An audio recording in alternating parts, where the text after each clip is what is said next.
Bonjour à tous et bienvenue dans une vidéo un peu différente de mes précédentes vidéos, car aujourd'hui on va faire un cours d'électronique pour les nuls, entre guillemets, puisqu'on va installer un petit éclairage à LED dans notre collection de figurines Funko Pop. Alors pour ça, nous allons utiliser un ruban à LED, un contrôleur et sa télécommande qui va permettre de gérer l'éclairage, et donc l'alimentation, mais que l'on va ici remplacer par une alimentation autonome.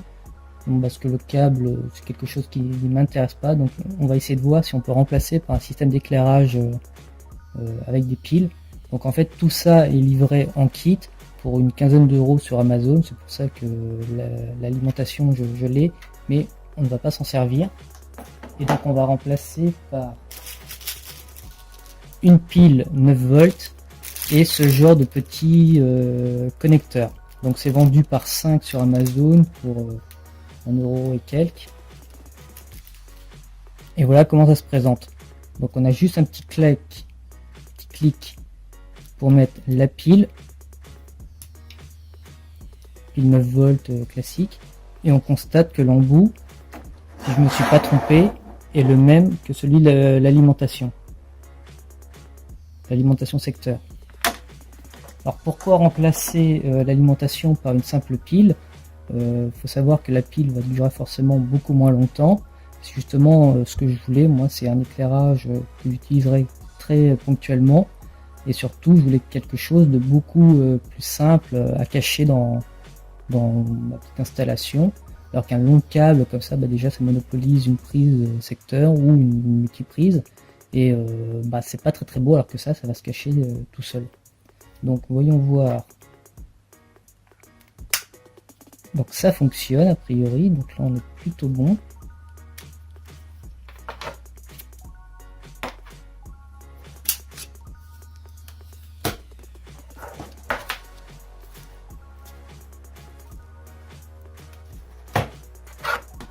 Donc le moment de vérité.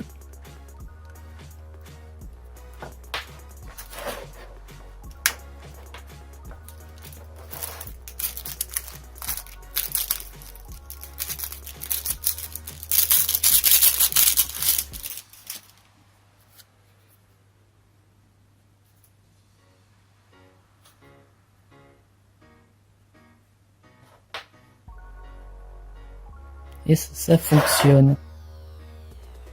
Donc là on a un mode d'éclairage où on voit que les diodes changent de couleur. Je peux forcer les couleurs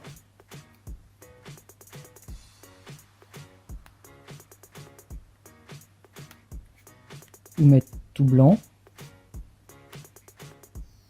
Dans ma vidéo je pense qu'en rouge ça va mieux passer.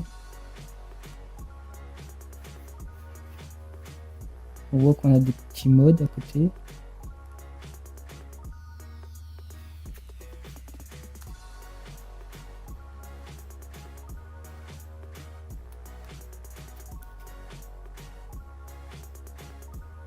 Donc là je suis en mode auto, donc plutôt rapide.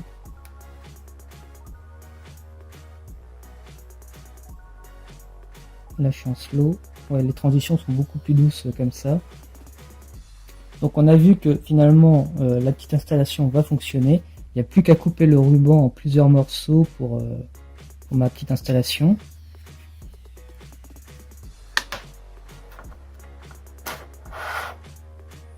Donc moi j'ai besoin de deux morceaux, de deux bandes, une de 55 cm et une de 75 cm. Donc pour ça on va prendre un mètre ruban. Et donc sur les petites bandes, alors on voit que c'est légèrement revêtu d'une bande de, je sais pas quoi, c'est du plastique. Donc on constate ici toutes les petites diodes. Et à chaque intersection, ici, c'est là où on pourra couper et donc faire nos raccords éventuellement. Donc là, il faut que je trouve la longueur suffisante.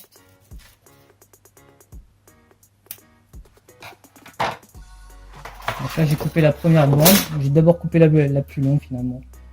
Ça tombait pas tout à fait sur 75. Donc j'ai parlé de raccord tout de suite, c'est parce qu'effectivement je coupe deux bandes, donc comment relier les deux bandes. Donc pour ça j'ai prévu deux options en fait.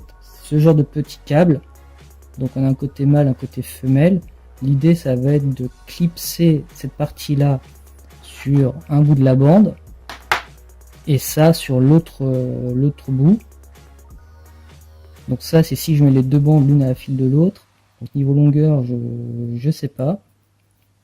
Et sinon l'autre option ça va être d'utiliser en fait ce genre de câble. Donc là on voit qu'on a une entrée et deux sorties. Donc à chaque fois c'est des sorties femelles. Donc j'avais prévu ce genre de petite broche que je pourrais mettre d'un côté si j'en ai besoin. Et donc l'idée c'est, effectivement j'en aurai besoin, ce sera de mettre cette broche là ici. Est-ce que ça tient? Oui. Et donc je pourrais mettre mes deux bandes lumineuses à chaque extrémité ici. Alors pour ce qui est du surplus de bandes lumineuses et l'alimentation, en fait j'ai prévu le coup puisque je me suis acheté un deuxième petit connecteur et donc ça me servira éventuellement pour faire un autre projet. Donc je sais pas, une tête de lip par exemple, on verra. Alors la petite bande de silicone qui protégeait en fait le connecteur s'est avéré assez difficile à enlever, mais une fois qu'on a réussi à décoller à partir du bout, c'est facile d'en couper un bout. En dessous on a la petite bande auto-adhésive de protection que l'on enlèvera entièrement tout à l'heure, que l'on va enlever un tout petit peu, et donc là on voit que les connecteurs sont disponibles, et donc on va l'éclipser ici. Donc j'espère que ça va bien se voir à la caméra, bon peut-être pas, mais donc en bas on a la lettre B pour blue, R pour red, G pour green, et au dessus 2 volts, 12 volts, donc probablement le noir. Donc en fait il faut vraiment faire attention au sens et se baser sur la couleur des câbles. Donc on va mettre le bleu en bas, et donc là on n'a plus qu'à clipser, voilà, donc là normalement ça tient, parfait. Et donc on va mettre ça sur notre petit contrôleur. Et alors là j'ai remarqué que pareil sur le contrôleur il y a une petite flèche. Et il y en a une aussi ici. Du coup hop, on va inverser. On va mettre les deux flèches en face à face. Et donc on va tester le fonctionnement. Ça fonctionne. Donc ça c'est parfait.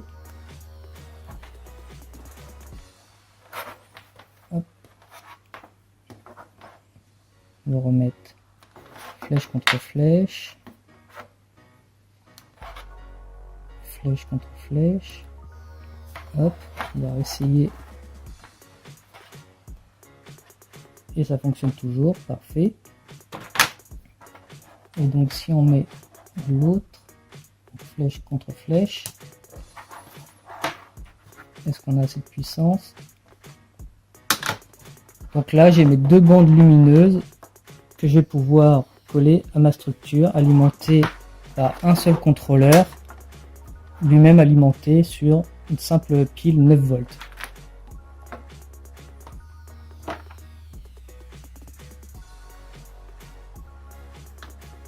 Donc on va passer maintenant à l'installation. Alors on se retrouve cette fois avec les tablettes en verre. Donc il s'agit de tablettes achetées chez Ikea. Donc j'ai deux formats, petit et grand. La petite était à 5 € et la plus grande à 10 €. Donc c'est des tablettes à la base pour étagère Billy. Ce qui concerne la grande et la petite, c'est un autre modèle, je sais plus. Donc des tablettes qu'on peut acheter séparément. Donc après c'est pas fait niveau poids pour supporter des livres. Mais dès qu'on veut faire autre chose ou exposer des figurines, c'est amplement suffisant. Donc là j'ai mes bandes, on va juste enlever la surface autocollante. Alors j'ai tout enlevé d'un coup, j'aurais peut-être pas dû, j'aurais peut-être dû vérifier la longueur. Ouais, donc ça dépasse un petit peu, je vais faire en sorte que ça dépasse des deux côtés.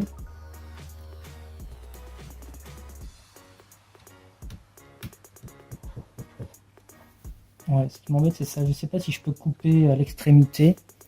Bon, on va laisser comme ça. Donc voilà la première.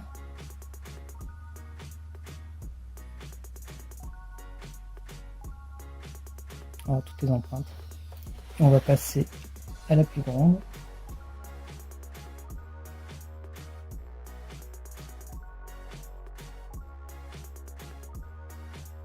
Donc là, c'est bon, c'est collé. Donc il n'y a plus qu'à réinstaller toutes les figurines. Allez, on y va.